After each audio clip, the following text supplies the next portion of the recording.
Tribunal de Contas do Estado vai realizar um concurso para o cargo de auditor substituto. Entre as atribuições do cargo está a possibilidade de substituir conselheiros do TCE em casos de impedimento ou ausência. Para falar sobre os impactos da mudança na lei orgânica do tribunal, recebemos o procurador-geral da instituição, desembargador Sérgio Cavalieri Filho, e a diretora-geral da Escola de Contas, Paula Nazaré. Muito obrigada pela participação. Honra nossa. Desembargador, vamos começar com o senhor para a gente falar sobre como se deu esse processo de mudança na lei orgânica do Tribunal de Contas. Isso foi uma iniciativa do próprio tribunal e por que era necessário fazer essa alteração? Muito ótimo. Quase todos, a maioria dos tribunais de contas do Brasil já tem o auditor, que é um substituto de conselheiro. O Tribunal do Rio não tinha. E coube então o presidente atual, a presidência atual, tomar essa iniciativa. Isso começa com uma emenda constitucional estadual. Essa foi a emenda número 53, de 27/6/2012, que estabeleceu os conselheiros do Tribunal de Contas serão escolhidos entre 3, etc. Após essa emenda constitucional, então, foi elaborada uma lei complementar para materializar, integralizar aquilo que havia sido previsto na Constituição. Essa exatamente é a Lei Complementar número 156, de 5 de dezembro de 2013, que acrescentou alguns dispositivos na lei orgânica do tribunal. Então, essa é a estrutura jurídica que tornou-se necessária para implantar no Tribunal de Contas do Rio de Janeiro o auditor substituto. Fazer essa adequação até para ficar em conformidade com os demais estados. Em conformidade com os demais estados. Aliás, era uma crítica que havia no que diz respeito ao nosso tribunal, o fato de não ter o substituto. E fazia falta, porque na realidade são 7 conselheiros, se um está de férias, se qualquer impedimento, não tem quem substituí-los. Nós vamos voltar para falar sobre as atribuições desse cargo. Doutora Paula, em relação à elaboração desse concurso público, são 3 vagas que estão sendo propostas para esses auditores. Como é que foi feita a elaboração do conteúdo programático? Como é que a Escola de Contas participou desse processo? Bem, a Escola de Contas, né, nós participamos na comissão que é responsável, né, pelo concurso, na comissão do concurso, que é a comissão interna do tribunal, presidida pelo desembargador Sérgio Cavalieri Filho, e com a representação da escola através da minha participação nessa comissão. E o concurso, ele está sendo organizado, as provas, né, toda a execução do concurso está sendo feita pela Fundação Getúlio Vargas. Coube a nós, Escola de Contas, né, participando da comissão, participarmos na definição de quais seriam os conteúdos programáticos necessários para o perfil, adequados ao perfil desse profissional que se espera que passe nesse concurso, que venha a integrar os quadros do tribunal, porque é um cargo novo, um concurso que está sendo feito pela primeira vez, como o desembargador já colocou, a partir dessa emenda constitucional, e vai ser serão, né, auditores que terão um papel muito importante no tribunal. É necessário, então, que eles conheçam e que eles dominem os conteúdos que o Tribunal de Contas hoje, que um conselheiro do Tribunal de Contas precisa julgar, precisa apreciar, e também que um auditor se defronta quando dá análise dos processos das auditorias. E aí, quais são as áreas prioritárias? Qual é o foco, a ênfase do concurso? Que tipo de conteúdo ele precisa conhecer? Bom, os principais temas, as principais áreas que ele precisa dominar são os temas ligados ao direito constitucional, ao direito administrativo, ao direito tributário, financeiro, penal, né? Desembargador de direito civil. Mas não é só... Esse é o... Posso interromper? Claro, por favor. Essa é a problemática, vamos dizer assim, deste concurso. Eu tive a oportunidade de presidir vários concursos de juiz. Aí é só direito. Já o auditor, pela atribuição que ele vai exercer, exige conhecimento fora da área do direito. Então, de economia, de administração, de controle externo. Então, essa é mais amplo. É muito mais amplo.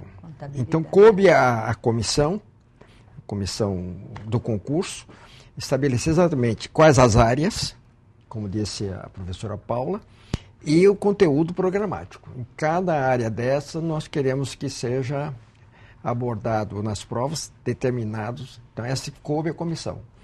Exatamente em razão da função que eles vão exercer e da experiência que já temos em razão da atuação dos conselheiros. Porque os conselheiros que estão lá estão vivenciando diária constantemente isso.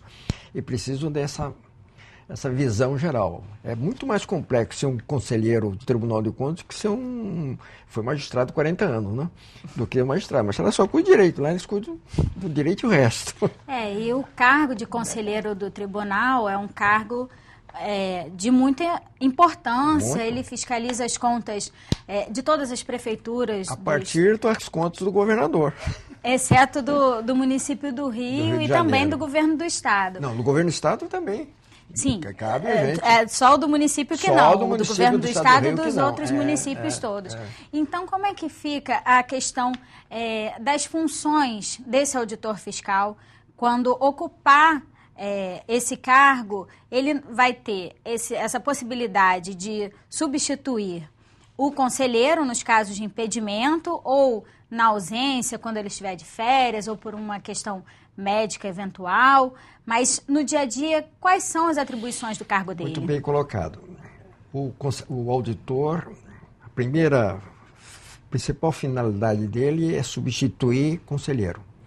Então, quando ele estiver na função de substituto de conselheiro, ele vai exercer as funções de conselheiro, com as mesmas garantias, com as mesmas prerrogativas, a função de conselheiro. Então, férias, licença, eventualmente vamos bater na madeira, doença, ele exerce a função de conselheiro. Mas, evidentemente, felizmente, não é sempre que temos cargo. Então, não estando na função de conselheiro, eles vão atuar como auditor. Mas o auditor, eles vão praticamente atuar na função de conduzir o processo, e formular uma proposta de voto. Então, eles vão participar. Quando não estão na função de conselheiro, não vão poder votar. Vão fazer a proposta de voto. Mas vão atuar o dia todo, o dia até. Então, por isso, o tribunal deve ser... Hoje nós temos só o pleno. O tribunal deve ser dividido em 2 câmaras ou 2 turmas. Em cada turma, funcionando 3 conselheiros. O presidente preside o pleno, né, a matéria. Tem matérias que serão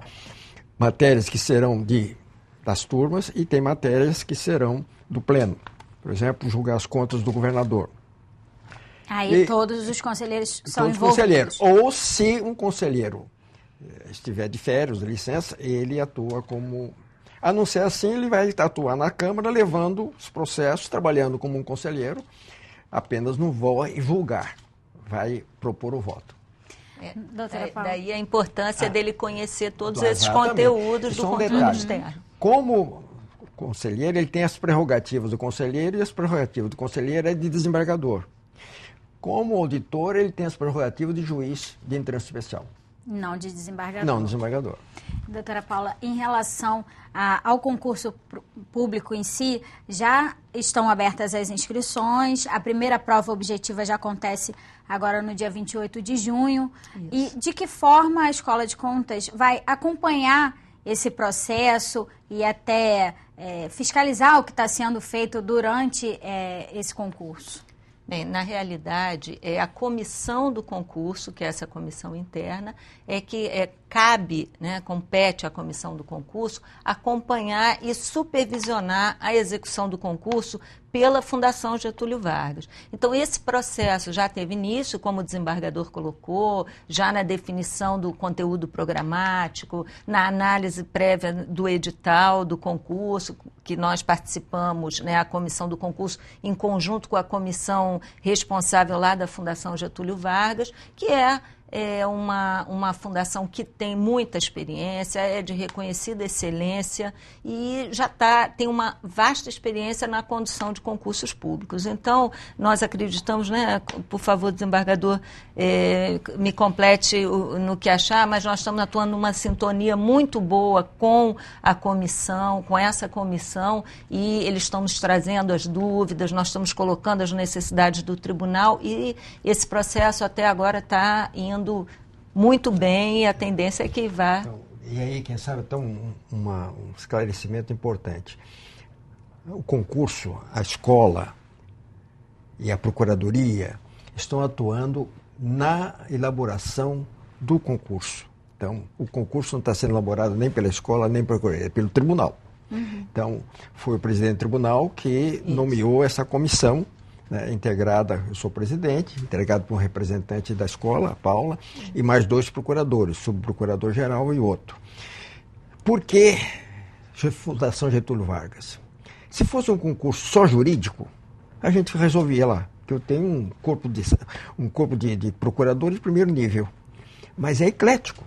Precisa entender contabilidade, de economia, então... E aí é uma fundação que já tem know-how em diversas áreas. Exatamente por isso. Uma instituição que tenha know-how, que tenha elementos capacitados em todas essas áreas para elaborar um concurso de nível e eclético.